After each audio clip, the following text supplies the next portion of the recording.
IPL చరిత్రలో అత్యంత ఖరీదైన విదేశీ ఆటగాడిగా క్యామరన్ గ్రీన్ను ఏ జట్టు 25.20 కోట్లకు కొనుగోలు చేసింది? Kolkata Knight Riders. Kolkata Knight Riders allrounder కోసం 25.20 కోట్లు చెల్లించింది. ఇది అతన్ని ఐపీఎల్ చరిత్రలో అత్యంత ఖరీదైన విదేశీ కొనుగోలుదారుడిగా మరియు మొత్తం మీద మూడవ అత్యధిక ధరగా మార్చింది. The one cricket my life and more అనే ఏ భారతీయ క్రికెటర్ యొక్క ఆత్మకథ? శిఖర్ ధావన్. భారత క్రికెటర్ శిఖర్ ధావన్ తన ఆత్మకథ అయిన the one cricket my life and మోర్ను న్యూఢిల్లీలో జరిగిన కార్యక్రమంలో ఆవిష్కరించారు. మనస్తత్వం మరియు అభివ్యక్తి అతని క్రికెట్ కెరీర్ మరియు జీవిత నిర్ణయాలను ఎలా రూపొందించాయో ఈ ఆవిష్కరణ హైలైట్ చేసింది. విద్య మరియు సమాజ అభివృద్ధిలో పనిచేస్తున్న శిఖర్ ధావన్ ఫౌండేషన్కు కూడా ఆయన పుస్తక తత్వాన్ని అనుసంధానించారు. హోంబౌండ్ చిత్రం ఆస్కార్ 2026లో ఏ విభాగంలో షార్ట్ లిస్ట్ చేయబడింది? ఉత్తమ అంతర్జాతీయ ఫ్యూచర్ ఫిలిం. హోంబౌండ్ 2026 ఆస్కార్లకు ఉత్తమ అంతర్జాతీయ ఫ్యూచర్ ఫిలిం విభాగంలో అధికారికంగా షార్ట్ లిస్ట్ చేయబడింది. అనగా చివరి 5 నామినేషన్ స్లాట్ల కోసం పోటీ పడుతున్న 15 చిత్రాల్లో ఇది ఒకటి. ఈ చిత్రానికి నీరజ్ గైవాన్ దర్శకత్వం వహించారు.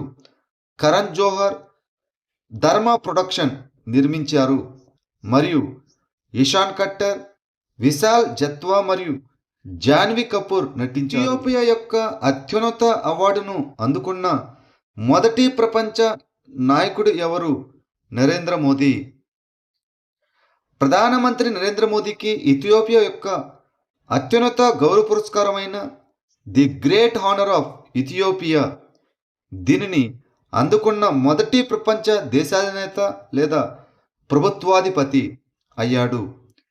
అడిస్ అబాబాలో మోడీ అధికారిక పర్యటన సందర్భంగా ఇథియోపియా ప్రధాని అయిన డాక్టర్ అబియ్ అహ్మద్ అలీ అందించిన ఈ అవార్డు అతని 28వ అత్యున్నత విదేశీ గౌరవాన్ని సూచిస్తుంది. దేశం మరియు యునైటెడ్ అరబ్ ఎమిరేట్స్ మధ్య ఇటీవల జరుగుతున్న ఉమ్మడి సైనిక వ్యాయామం పేరు ఏమిటి? Desert Cyclone 2. భారతదేశం యుఏఈ ఉమ్మడి సైనిక విన్యాసమైన డెజర్ట్ సైక్లోన్ 2 యొక్క 2వ ఎడిషన్లో పాల్గొనడానికి భారత్ ఆర్మీ బృందం యుఏఈకి బయలుదేరింది. ఈ విన్యాసం 2025 డిసెంబర్ 18 నుంచి 30 వరకు అబుదాబిలో జరుగుతుంది. భారత బృందంలో ప్రధానంగా మెకనైజ్డ్ ఇన్ఫాంట్రీ బెటాలియన్ నుంచి 45 మంది సిబ్బంది ఉన్నారు. అయితే యుఏఈ ల్యాండ్ ఫోర్సెస్ను 53 మెకనైజ్డ్ ఇన్ఫాంట్రీ బెటాలియన్ ప్రాతినిధ్యం వహిస్తుంది. 2025లో జ్ఞాన భారతం మిషన్ కింద ఏ విశ్వవిద్యాలయాన్ని క్లస్టర్ సెంటర్గా నియమించారు? పతంజలి విశ్వవిద్యాలయం, ది యూనివర్సిటీ ఆఫ్ పతంజలి. భారత ప్రభుత్వ సాంస్కృతిక మంత్రిత్వ శాఖకు చెందిన జ్ఞాన్ భారతం మిషన్ కింద పతంజలి విశ్వవిద్యాలయం క్లస్టర్ సెంటర్గా నియమించబడింది. ఈ ఘనతను పొందిన మొదటి యోగా మరియు ఆయుర్వేద ఆధారిత విశ్వవిద్యాలయం ఈ పతంజలి విశ్వవిద్యాలయం. ఈ విశ్వవిద్యాలయం 50,000 ప్లస్ పురాతన గ్రంథాలను భద్రపరిచింది, 42 లక్షల ప్లస్ పేజీలను డిజిటలైజ్ చేసింది మరియు 40 మనుస్క్రిప్ట్లను తిరిగి ప్రచురించింది. క్లస్టర్ సెంటర్గా ఇది 20 అనుబంధ సంస్థలకు మార్గదర్శకత్వం వహిస్తుంది. 2025 ఎఫ్ఐఏ యూరోపియన్ ర్యాలీ ఛాంపియన్షిప్ టైటిల్ను ఏ కంపెనీ టైర్స్ గెలుచుకుంది? MRF tyres. MRF tyres 2025 FIA European rally championship జట్ల టైటిల్ను కైవసం చేసుకోవడంతో గ్లోబల్ మోటార్ స్పోర్ట్స్ టెక్నాలజీలో భారతదేశం యొక్క ఉనికికి పెద్ద ఊపు వచ్చింది. ఇది చెన్నైకి చెందిన ఎంఆర్ఎఫ్ టైర్స్ తయారీదారులకు అంతర్జాతీయ వేదికపై మరో మైలురాయిని సూచిస్తుంది.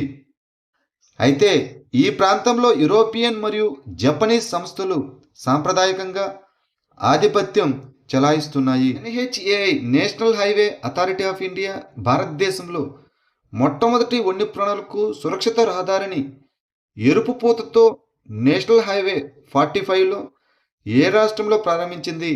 మధ్యప్రదేశ్. భారత జాతీయ రహదారుల ప్రాధికార సంస్థ మధ్యప్రదేశ్లోని NH45లో భారతదేశంలో మొట్టమొదటి వన్యప్రాణులకు సురక్షిత రహదారిని ప్రవేశపెట్టింది. ఇందులో టేబుల్ టాప్ రెడ్ రోడ్ మార్కింగ్లు, వన్యప్రాణుల అండర్ పాసులు మరియు మౌలిక సదుపాయాల పెరుగుదల మరియు పరిరక్షణను సమతుల్యం చేస్తూ జంతు వాహనాల ఢీకొనడాన్ని తగ్గించడానికి పర్యావరణ సున్నితమైన డిజైన్ ఉన్నాయి. 2025లో ఎనర్జీ ఎఫిషియన్సీలో ఉత్తమ పనితీరు కనబర్చిన రాష్ట్ర అవార్డుకు గ్రూప్ 1లో మొదటి బహుమతిని గెలుచుకున్న రాష్ట్రం ఏది? కర్ణాటక. న్యూఢిల్లీలో జరిగిన జాతీయ ఇంధన పరిరక్షణ అవార్డులు 2025 మరియు ఇంధన పరిరక్షణపై జాతీయ చిత్రలేఖన పోటీ 2025 విజేతలను రాష్ట్రపతి ద్రౌపది ముర్ము సత్కరించారు. ఇంధన సామర్థ్యం కోసం ఉత్తమ ప్రదర్శన ఇచ్చిన రాష్ట్ర అవార్డు 2025లో కర్ణాటక గ్రూప్ 1లో మొదటి బహుమతిని గెలుచుకుంది. అదేవిధంగా ఆంధ్రప్రదేశ్ గ్రూప్ 2లో మొదటి బహుమతిని పొందింది. కేరళ గ్రూప్ 3లో మొదటి బహుమతిని పొందింది. అదేవిధంగా అస్సాం గ్రూప్ 4లో మొదటి స్థానాన్ని సాధించింది మరియు చండీగఢ్ గ్రూప్ 5లో మొదటి బహుమతిని గెలుచుకుంది. ఏ రైల్వే స్టేషన్ 2025 జాతీయ ఇంధన పరిరక్షణ అవార్డుతో సత్కరించబడింది? మియానా రైల్వే స్టేషన్. మధ్యప్రదేశ్లోని గుణ జిల్లాలోని మియానా రైల్వే స్టేషన్కు అత్యుత్తమ ఇంధన పొదుపు కార్యక్రమాలకు గాను 2025 జాతీయ ఇంధన పరిరక్షణ అవార్డు లభించింది. జాతీయ ఇంధన పరిరక్షణ దినోత్సవం నాడు రాష్ట్రపతి ద్రౌపది ముర్ము ఈ అవార్డును ప్రదానం చేశారు. రవాణా మార్గంలో ఉత్తమ పనితీరు కనబర్చిన యూనిట్గా మియానా రైల్వే స్టేషను గుర్తించబడింది. ఏ రాష్ట్ర ప్రభుత్వం పాఠశాలల్లో శారీరక మరియు మానసిక శిక్షలను పూర్తిగా నిషేధించింది? మహారాష్ట్ర. మహారాష్ట్ర ప్రభుత్వం పాఠశాలల్లో శారీరక మరియు మానసిక శిక్షలపై పూర్తి నిషేధం విధించింది. విద్యా హక్కు చట్టం 2009లోని సెక్షన్ 17ను బలోపేతం చేసింది. ఉపాధ్యాయులు, ప్రధానోపాధ్యాయులు మరియు తాత్కాలిక లేదా కాంట్రాక్ట్ సిబ్బంది ఎట్టి పరిస్థితుల్లోనూ విద్యార్థులను శిక్షించలేరని ప్రభుత్వ తీర్మానం స్పష్టం చేసింది. విద్యా పనితీరు, కులం, మతం, లింగం, భాష, వైకల్యం లేదా సామాజిక ఆర్థిక నేపథ్యం ఆధారంగా వివక్ష చూపడం శిక్షార్హమైన నేరంగా పరిగణించబడుతుంది. దోహాలో జరిగిన ఫిఫా బెస్ట్ ఫుట్బాల్ అవార్డ్స్ 2025లో పురుషుల ప్లేయర్ ఆఫ్ ది ఇయర్ అవార్డును ఎవరు గెలుచుకున్నారు? ఔస్మానే డెంబెలే, ఫ్రాన్స్ ఆటగాడు. ఫిఫా బెస్ట్ ఫుట్బాల్ అవార్డ్స్ 2025లో ఖతార్లోని దోహాలో జరిగింది. ఔస్మానే డెంబెలే పురుషుల ప్లేయర్ ఆఫ్ ది ఇయర్ అవార్డును గెలుచుకున్నారు. అదేవిధంగా ఐతానా బోన్మతి స్పెయిన్ వరుసగా 3వసారి మహిళా ప్లేయర్ ఆఫ్ ది ఇయర్ అవార్డును గెలుచుకుంది. ఆసియా పవర్ ఇండెక్స్ 2025లో భారతదేశం యొక్క ర్యాంక్ ఎంత? 3వది. లోవి ఇన్స్టిట్యూట్ ప్రచురించిన 2025 ఆసియా పవర్ ఇండెక్స్ ఆసియా దేశాల వనరులు మరియు ప్రభావాన్ని అంచనా వేస్తుంది. యునైటెడ్ స్టేట్స్ ఆఫ్ అమెరికా ఆసియాలో అగ్రగామి శక్తిగా కొనసాగుతుంది. చైనా 2వ అత్యంత శక్తివంతమైనది. 2020 నుంచి అమెరికాతో దాని అంతరాన్ని అత్యల్ప స్థాయికి తగ్గించింది. దీనికి కొంతవరకు డొనాల్డ్ ట్రంప్ పరిపాలన విధానాలే కారణం. గత సంవత్సరం జపాన్ను అధిగమించి భారతదేశం 3వ స్థానంలో నిలిచింది. భారతదేశం యొక్క ఆర్థిక, సైనిక, సాంస్కృతిక మరియు భౌగోళిక రాజకీయ సామర్థ్యాలు నిరాడంబరంగా పెరిగాయి. సర్వీస్ ప్రొవైడర్ల కోసం సామర్థ్య నిర్మాణ పథకాన్ని ఏ మంత్రిత్వ శాఖ ప్రారంభించింది? పర్యాటక మంత్రిత్వ శాఖ, ద మినిస్ట్రీ ఆఫ్ టూరిజం 2009-10లో ప్రారంభమైనప్పటి నుంచి సర్వీస్ ప్రొవైడర్ల కోసం సామర్థ్య నిర్మాణ పథకం సుమారు 6,43,000 మందికి శిక్షణ ఇచ్చింది. 84,000 మందికి పైగా పర్యాటక పరిశ్రమలో ఉద్యోగాలు పొందుతున్నారు.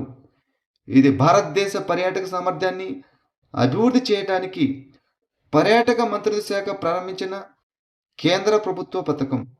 ఈ పథకం వ్యవస్థీకృత మరియు అసంఘటిత పర్యాటక మరియు ఆతిథ్య రంగాలకు నైపుణ్య అభివృద్ధి మరియు ధృవీకరణపై దృష్టి పెడుతుంది. ప్రజా ఫిర్యాదుల పరిష్కారం మరియు పర్యవేక్షణ వ్యవస్థ ఏ సంస్థ ద్వారా అభివృద్ధి చేయబడింది మరియు పర్యవేక్షించబడుతున్నది?